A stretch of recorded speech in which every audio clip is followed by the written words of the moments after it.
ये है खबरों की खबर और आप देख रहे हैं खबरों की खबर टीवी। बिस्मिल्लाहिर्रहमानिर्रहीम। नाज़रीन अस्सलामु अलैकुम वरहमतुल्लाहि वबरकातुहू। खबरों की खबर टीवी में मैं आपका मेज़बान ज़ियाउर रहमान महफूज फ़ारूक़ी। आगे बढ़ने से पहले मेरी आप तमाम से गुजारिश है कि इस वीडियो को पूरा देखें, इसको खूब शेयर, लाइक और हाँ सब्सक्राइब ज़रूर करें। नाज़रीन, इलेक्शन 2024 की तारीख का ऐलान होते ही सियासी पार्टियों के कारकुनान पार्टी से टिकट हासिल करने की कोशिशों में लग गए। तकरीबन सभी पार्टियों ने अपने कुछ उम्मीदवारों की फहरिस्त जारी कर दी है। कुछ उम्मीदवारों का ऐलान होना बाकी है। जब तक पार्टियों की तरफ से उम्मीदवारों की मुकम्मल फहरिस्त जारी नहीं होती, हर ख्वाहिशमंद कोशिश कर रहा है कि उसे टिकट मिले। ऐसा ही कुछ मामला शहर औरंगाबाद में भी जब से इलेक्शन का ऐलान हुआ देखने में आ रहा है। शहर में MIM पार्टी की अच्छी पोजीशन रही है, लेकिन वक्फे से MIM की साख कमज़ोर होती दिखाई दे रही है, क्योंकि पार्टी के कदावर लीडर्स और ज़िम्मेदारान पार्टी से अलग होना शुरू हो गए हैं। कुछ रोज़ कबल पार्टी के senior leader doctor Abdul Gaffar Qadri sahab ने भी पार्टी से इस्तीफ़ा दे दिया। इसकी बुनियादी वजह यह बताई जा रही है कि पार्टी के ज़िम्मेदारान का आपसी इख्तिलाफ़ात है। MP इलेक्शन में इम्तियाज़ जलील साहब की हार के बाद लोग बहुत अफसरदा और गमगीन हो गए थे, लेकिन ख़ुद को ये तसल्ली दे रहे थे कि MLA का इलेक्शन करीब है, इंशाअल्लाह इसमें जीत जाएंगे। लेकिन वक्त के साथ पार्टी में ग्रुप बंदियाँ और इख्तिलाफ़ात शुरू हो गए।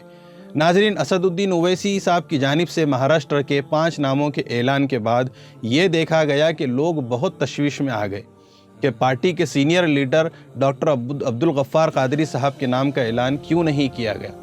एक तज़ब्ज़ुब और तशवीश के साथ यकीनी उम्मीद थी कि डॉक्टर साहब के नाम का ऐलान बाद में ज़रूर किया जाएगा, लेकिन वक्त गुजरने के साथ साथ ये बात भी साफ़ होते चली गई कि डॉक्टर गफ्फार कादरी साहब को इस इलेक्शन में MIM की जानिब से टिकट नहीं मिलने वाला।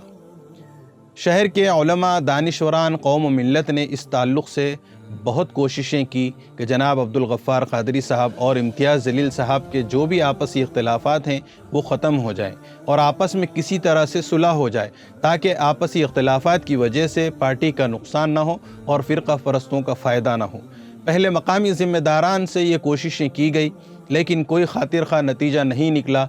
तो फिर शहर औरंगाबाद के 600 से ज़ायद उलमा और दानिशवरान की एक मीटिंग हुई इस मसले को लेकर, और ये तय पाया कि इन 600 उलमा, अइम्मा और मुअज़्ज़िनीन की तरफ से ज़िम्मेदारान उलमा, जिनमें नायब अमीर शरीयत और बड़े ज़िम्मेदारान, बड़े इदारों के ज़िम्मेदारान, अइम्मा, मुअज़्ज़िनीन का एक वफ़द जो 40-45 उलमा पर मुश्तमिल था, कायद मोहतरम असदुद्दीन ओवैसी साहब से मुलाकात करेगा।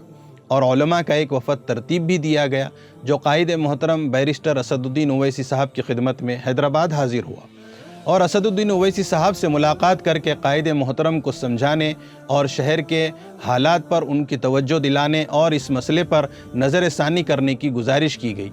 और अमीर शरीयत मराठवाड़ा हज़रत मौलाना मुफ्ती मोइज़ुद्दीन क़ासमी साहब दामद बरकातुहुम का एक लेटर, जिसमें आपसी इख्तिलाफ़ात को ख़त्म करने और पार्टी की साख को बाकी रखने के लिए सदर मोहतरम बैरिस्टर असदुद्दीन ओवैसी साहब से गुजारिश की गई थी, वो भी असदुद्दीन ओवैसी साहब को दिया गया। लेकिन जो उलमाए किराम उस वफ़द में शामिल थे, उन्होंने जो कारगुजारी हमें बताई वो बहुत तकलीफ़दा है। ये तो वही उलमाए किराम बताएंगे कि उनकी असदुद्दीन ओवैसी साहब से मुलाकात का क्या मकसद था और मुलाकात में क्या कुछ हुआ। लेकिन इतना तो साफ मालूम हो गया कि कायद मोहतरम ने उलमा को भी खातिर में नहीं लाया। हालांकि इस वफ़द में नायब अमीर शरीयत और दीगर कई इदारों के ज़िम्मेदारान और इमाम मसाजिद और मुअज़्ज़िनीन भी थे। उलमा व दानिशवरान कौम व मिल्लत और तकरीबन सभी मुहिब्बान मजलिस का यही कहना था कि डॉक्टर गफ्फार कादरी साहब को मशरक़ी हलक़े से और सेंट्रल हलक़े से इम्तियाज़ जलील साहब को टिकट दिया जाए।